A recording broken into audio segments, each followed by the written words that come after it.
अस्सलाम वालेकुम। उस्मान एग्रीकल्चर च दोस्तों ਨੂੰ खुश आमदीद कहने अगरला मंडी की सूरत हाल अज तुहाडे दोस्तों के नाल रेट शेयर करांगे। माशाअल्लाह गंदम के अंदर बेहतरी आ रही है।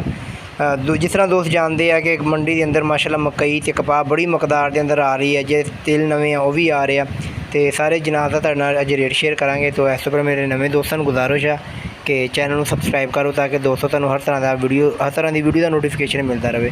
अज आप गल करांगे दोस्तों सब तो पहलों मकई की। मकई अज जो गल्ला मंडी मकई गल्ला मंडी के अंदर जी मकई है जी वंडा क्वालिटी मकई है दोस्तों वो 1700 रुपये तक फरोख्त होने रही है। अगर आप गल करिए साफ सुथरी हाई क्वालिटी की मकई जी वो अज माशाअल्लाह गल्ला मंडी के अंदर 2150 रुपये तक फरोख्त हुई है। इसी तरह अगर आप दोस्तों गल करते हैं सरसों की, सरसों माशाअल्लाह 6000 तो लैके 6400 6500 रुपये तक फरोख्त हो रही है। माशाअल्लाह तुसी गंदम देखते पे हो मंडी के अंदर गंदम भी आ रही है क्योंकि रेट जिस तरह रेट के अंदर बेहतरी हुई है मंडी के अंदर गंदम का रजू हो गया वा। तो इस तरह अगर आप दोस्तों गल करते हैं तिल तिली माशाअल्लाह मंडी के अंदर नवे आ गए आ बिल्कुल साफ सुथरे हाई क्वालिटी के तिल जोड़े अज गल्ला मंडी के अंदर 15000 रुपये तक फरोख्त हुए हैं।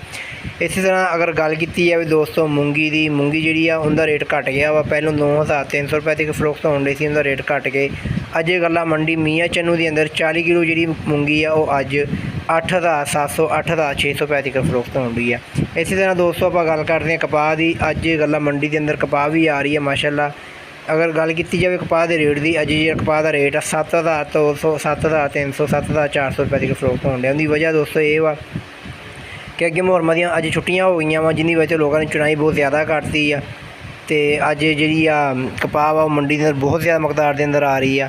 तो जिंदी वजह तो मुहर्रम की छुट्टियां वजह तो जो वा आड़ती हज़रात ने रेट भी कम करता अपनी मन मर्जी का रेट लगा के 7200 7300 रुपये तक जी कपाह वा फरोख्त हो रही है। इसी तरह अगर दोस्तों आप गल करते हैं मुंजी धान की, मुंजी धान जी माशाअल्लाह 4400 रुपये तक चली गई है। उम्मीद है कि इंशाअल्लाह 5000 को क्रॉस करेगी। तो ये सी दोस्तों गल्ला मंडी मियाँ चन्नू की वीडियो तुहाडे नाल मैं दोस्तों शेयर की है।